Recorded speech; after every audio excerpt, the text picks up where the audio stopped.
بسم الله والحمد لله ولا إله إلا الله الله أكبر ولا حول ولا قوة إلا بالله الحمد لله والصلاة والسلام على خير خلق الله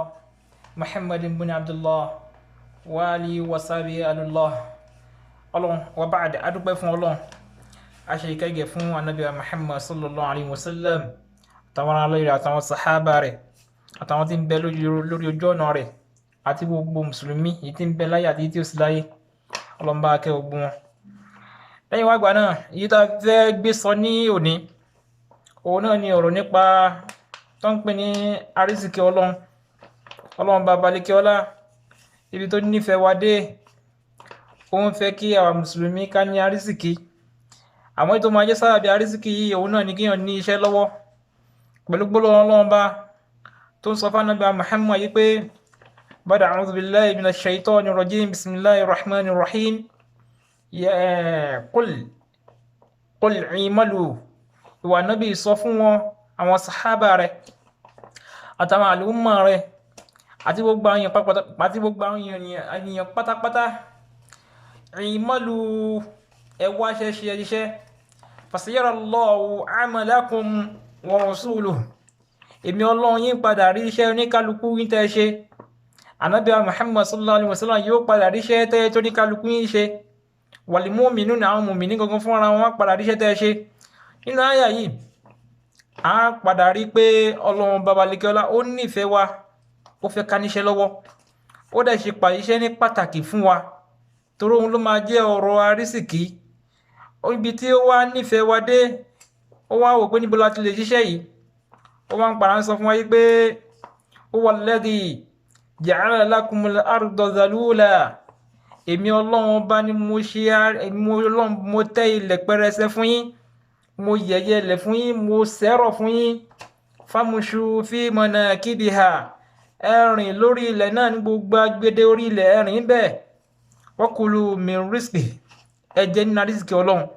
tó tún wà pé orí ilẹ̀ yìí lẹ ti máa rí gbogbo nǹkan tó ń pè ní arísìkí orí ilẹ̀ lẹ ti máa rí àmọ́ gbogbo arísìkí tẹ báwọn kẹ ní òun náà ni pé gbogbo ẹ̀ náà ẹ rántí pé wa ilayhi nushur ẹ padà sọ́dọ̀ Ọlọ́run bí tọ́rọ̀ ṣe di kọ́bọ̀ gbogbo ẹ̀ lẹ máa ṣàlàyé wájú Ọlọ́run bí tọ́rọ̀ ṣe di kọ́bọ̀ gbogbo ẹ̀ ní ẹ ṣàlàyé wájú Ọlọ́run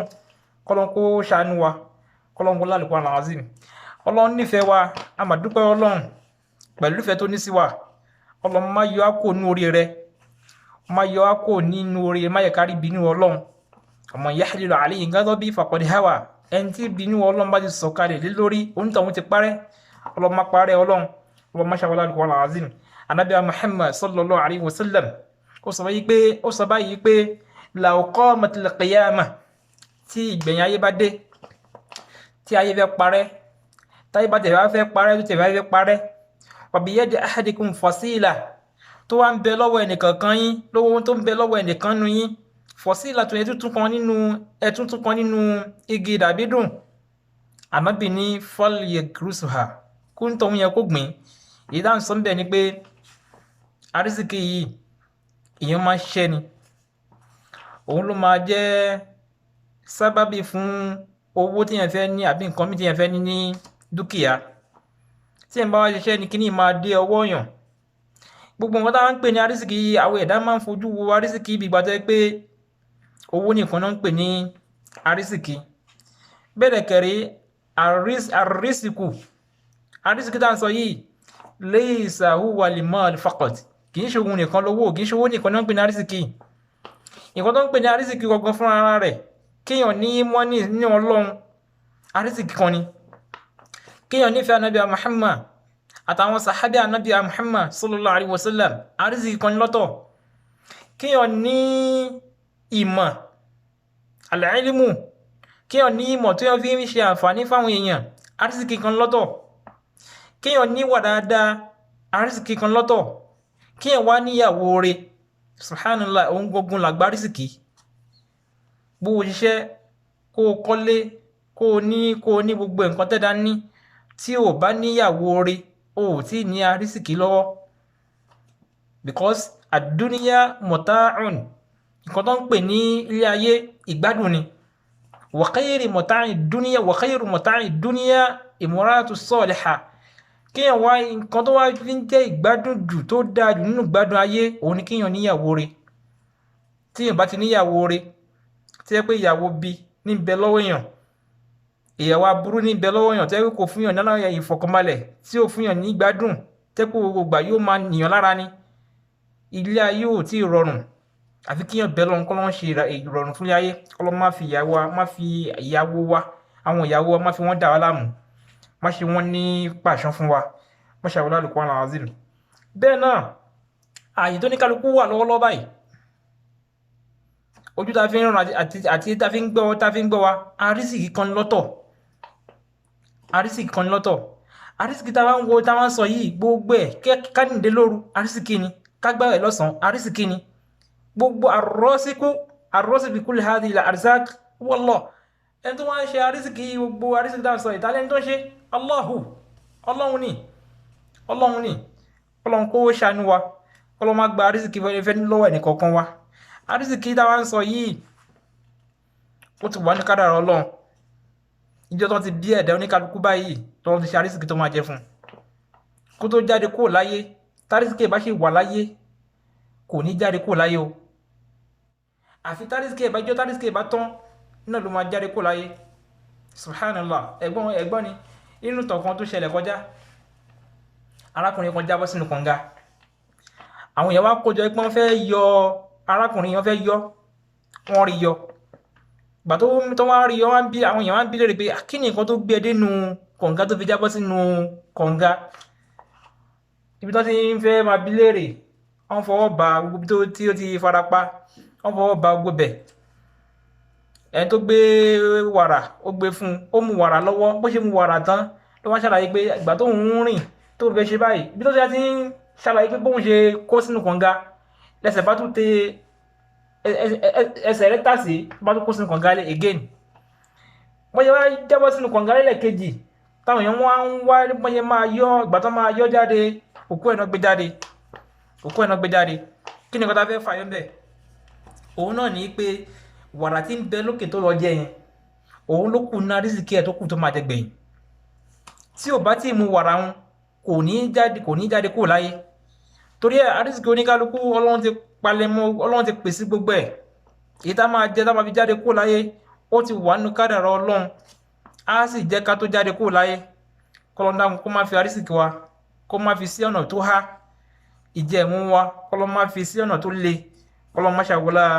Al-Qur'an al-Azim ìpọ́n tá à ń sọ òun náà ni pé àrísìkú makfulun ìpọ́n tó ń pè ní àrísìkí makfulun ọlọ́run ti parí gbogbo ẹ̀ ọlọ́run ló ní kápá gbogbo ẹ̀ ọwọ́ ọlọ́run ni gbogbo ẹ̀ wà ọlọ́run bá abalikẹ́lá ìgbà tó máa sọ ní Al-Qur'an ó ní pé wa fis samaa'i rizqukum àrísìkí ó ń bẹ ní sánmà wa ma tu'adun àti gbogbo nǹkan tá a pèsè kalẹ̀ fún yín àrísìkí tí ń bẹ níbi sánmà yìí kí lọ́lọ́run sọ ń bẹ̀ òun náà ni omi òjò nígbà tó lọ́n bá rọ̀ òjò láti sánmà àwọn igi tó ti kú wọ́n á yè ilẹ̀ tó ti kú á yè ẹni tó fẹ́ dáko ẹni tó fẹ́ gbìn nǹkan ẹni tó fẹ́ gbìn á jẹ ń bẹ̀ á tà ń bẹ̀ èyí tó bá tà ń bẹ̀ á yọwọ́ ẹ̀ sápò níbo àrísìkí yẹn ti wá ojú sánmà ni ta ni wọ́n á ṣe àrísìkí ta ni rọ̀jò láti sánmà ọlọ́run ni arákùnrin kan nígbà ayé Umar ibn Khattab arákùnrin yìí ó máa jókòó mọ́láṣí a máa bẹ lọ́n ya Razak ọlọ́run àrísìkí ṣe àrísìkí fún mi nǹkan tá a lè fàyà ẹni tí ó bá ń wá àrísìkí èèyàn máa ṣe sáàyù ni èèyàn ò ní jókòó kí èèyàn máa ṣàdúrà lásán wá máa ṣàdúrà wá sì máa sáré tí èèyàn máa ń sayá Allahu èèyàn sì máa sakínì èèyàn máa sayá àyásẹ̀ èèyàn máa jókòó èèyàn máa sáré èèyàn sì máa ṣàdúrà ni ọlọ́run bá ní ṣe àrísìkí tó tọ́ àmọ́ ó nìdí ká jáde ká wọlé arákùnrin wá jókòó mọ́lásí ó wá ń bẹ lọ́run ya Razak ó jókòó sójú kan Umar ibn Khattab wà lọ́ba nígbà tó lọ́ba ó wá ní arákùnrin ya rajul arákùnrin qum wasna nídé kó lọ wáṣẹ́ fa inna as-samaa sọ́mọ̀ tó ń wòye la tamturu dhahaba wala fidda kò ní rọ sọ́mọ̀, kò ní rọ góòdù, sọ́mọ̀ ò ní rọ góòdù, kò sí ní rọ fàdákà. Ìyẹn máa ń sáré àti lọ wáṣẹ́ ni, torí ẹ̀ nídé kó lọ wáṣẹ́, nídé kó lọ wáṣẹ́. Torí ìdí eléyìí ó tún wà pé gbogbo àwọn sàhábà Ànábì Muhammad sallallahu alaihi wasallam gbogbo náà ń ṣiṣẹ́. Èèyàn gbọ́dọ̀ jókòó tẹ́tẹ́rẹ́ síbì kan kí èèyàn sọ pé èèyàn wá àrísìkí Ọlọ́run. Nígbà tó pa àrísìkí yìí, a sọ pé Ọlọ́run ti kádàrá gbogbo ẹ̀. Àtọmọ tí ń bẹ nínú oyún àti tí wọ́n ti lóyún rẹ̀, tí ó ti tó ọmọ tó ti kádàrá pé ó máa padà lóyún ẹ̀, àrísìkí ti wà nílẹ̀ tó máa jẹ nígbà tó bá délé ayé. Ẹ̀gbọ́n wọn tó lọ ń sọ, Ọlọ́run bá balẹ̀ kí wọ́n sọ pé wala taqtulu awladakum khashyata imlaqin. Ẹ yé máa pa àwọn ọmọ yín, ẹ̀yin tẹ́ ń ṣẹ́yún, ẹ yé máa ṣẹ́yún. Oyún ṣíṣẹ́ ò dáa nínú Islam. Torí kíni? Torí pé ẹ̀ ń páyà òṣì, gbẹ́nẹ̀ làwọn lọ lo family plan. Ọlọ́run ní nahnu narisukuhum, àwọn Ọlọ́run bá là ń ṣe àrísìkí fún wọn. Wa iyyakum, àtẹ̀yìn ìyá wọn àtẹ̀yìn bàbá wọn, ìfọ́n tẹ́ máa jẹ tó máa fi di pé ọmọ á rí omi fàmú nínú ọmú gbáyà yín, àwọn Ọlọ́run la máa ṣe àrísìkí ẹ̀. Ọlọ́run ní inna qatlahum kana khit'an kabira. Ìmá wá pa wọ́n ká máa ṣẹ́yún náà gbáǹkọ́ bí ẹ̀ṣẹ̀ ńlá ni. Kọ́lọ́n là ń bẹ̀, kọ́lọ́n kó là ń bẹ̀, kọ́lọ́n kó ṣàánú wa. Kí là ń pa wọ́n fún? Kí lẹ̀ ń ṣẹ́yún fún? Èwo lamọ̀ tó máa sin wá? Èwo lamọ̀ tá máa sin? Èwo lamọ̀ tá máa gbẹ̀yìn? Èwo lamọ̀ tó máa gbẹ̀yìn wa? Èwo lamọ̀ tó máa jẹ́ oríire fún wa? A sọ̀rọ̀ lánàá nípa nǹkan tó ń pè ní zulim. A dẹ̀ sọ̀rọ̀ nípa ọmọ tí ẹ ń bẹ nínú iná fún inú ọdún 7. Tẹ́ pé yẹ́ jẹ́ nìkan tó ń ṣẹ́yún ni, kí rọmọ yín má wáyé. Báwo la ṣe máa rọmọ tó máa ṣàdúrà fún? Kọ́lọ́n là ń bẹ̀, kọ́lọ́n já gbọ́. Ẹ má yẹ ká torí òṣì ká ba ìjọ́ gbẹ̀ndẹ̀ àlìkíyámà wa jẹ́, torí àmọ́ ìta máa bá pàdé ń bẹ̀. Kọ́lọ́n kó là ń bẹ̀, kọ́lọ́n má fi ya sàárè kó má fi jẹ wá o, kó má fi ya ọjọ́ gbẹ̀ndẹ̀ àlìkíyámà kó má jẹ nìkankan wa. Nínú ọ̀rọ̀ Ọlọ́run, nígbà tó Ọlọ́run sọ̀rọ̀ nípa àrísìkí yìí, Ọlọ́run wá ní wa ka'ayyin min dabbatin, mélòó àwọn ẹran dábà tẹ́ pé a fi àyàfà, tẹ́ pé wọn ò lè fẹsẹ̀ rìn, tàbí tó fẹsẹ̀ nínú wọn tẹ́ pé ń pín dábà náà la tahmil rizqaha, tẹ́ pé wọn ò lè dá wọn ní agbára àti gbé àrísìkí wọn bó ṣe wù wọ́n. Yàní ìgbà táwọn afáwọn ayẹ ọ́ ní la tajma'uha wala tafsiluha, wọn ò lè gbé àrísìkí fúnra wọn, wọn ò sì lè kójọ fúnra wọn. Àmọ́ ta ní wọn Allahu yarzuquha, èmi Ọlọ́run bá fúnra yín mú ṣe àrísìkí fún wọn. Wa iyyakum, àtẹ̀yìn èèyàn tẹ́ ń bọ́ wọn, tẹ́ ń wò wọn, tẹ́ ń sìn wọn. Wa huwa as-sami'ul 'alim, èmi Ọlọ́run bá lọ bá tẹ́ pé mò ń gbọ́, èmi mo gbọ́ ní gbólóhùn nìkan ní kálukú yín àtẹ̀wọn tí ń sọ̀rọ̀ èmi mo gbọ́. Wa 'alimun, èmi dẹ̀ ni mo sì mọ̀ nǹkan tó yẹ pé wọ́n ń ṣẹlẹ̀ ní gbogbo ayé àti nǹkan tó ń bẹ nínú kọ̀rọ̀ ilẹ̀. Nínú àyà yìí, àyà tó lọ ń sọ fún wa yìí, wọ́n pa arákùnrin kan ní Ibrahim bun Adhami, bun Adhami. Ó lọ sí ọjà ńjọ́ kan, pé wá dé láti ọjà, ẹran tó rà gbọ́ láti ọjà, ó wá fẹ́ máa dà sí inú ike àbí inú igbá kan, nìkan bá jábọ́ nínú ẹran yìí. Ìgbà tí kan jábọ́ ńbẹ̀, lológbò bá sáré wá ló bá gbé èyí tó jábọ́. Gbéṣe pé ó bẹ̀rẹ̀ sí ní sáré lọ, ìwá wò pé ológbò ó gbẹran, ó ń sáré, òun fẹ́ wò nǹkan tó ń ṣẹlẹ̀, níbo ló ń sáré lọ. Ológbò yìí ń sáré lọ, arákùnrin ń tẹ̀lé, ó ń tẹ̀lé. Ó wá lọ gbé síbi àyè kan tó wà mahjur, àyè kan tó yẹ pé àwọn èèyàn kì í sábà dé. Ó wá gbé síbi àpáta kan bẹ̀, ó bá yí padà, ó ń lọ. Arákùnrin wá wo ológbò yìí pé ìwọ ló gbé ẹran, èyí tó dẹ̀dà jù ní kó tó ṣàǹfààní fún ẹ̀jù ní kó ṣe kíni, kó jẹ ẹran yìí. Ó gbé kalẹ̀, ó ń lọ. Ó wá dúró pé ibi tó gbé sí ajẹ́ pé kíní kan fẹ́ ṣẹlẹ̀ ń bẹ̀ ni. Ó dúró ń bẹ̀, kò pẹ́ sígbà náà, lejò kan bá lọ rí wá láti inú ihò àpáta.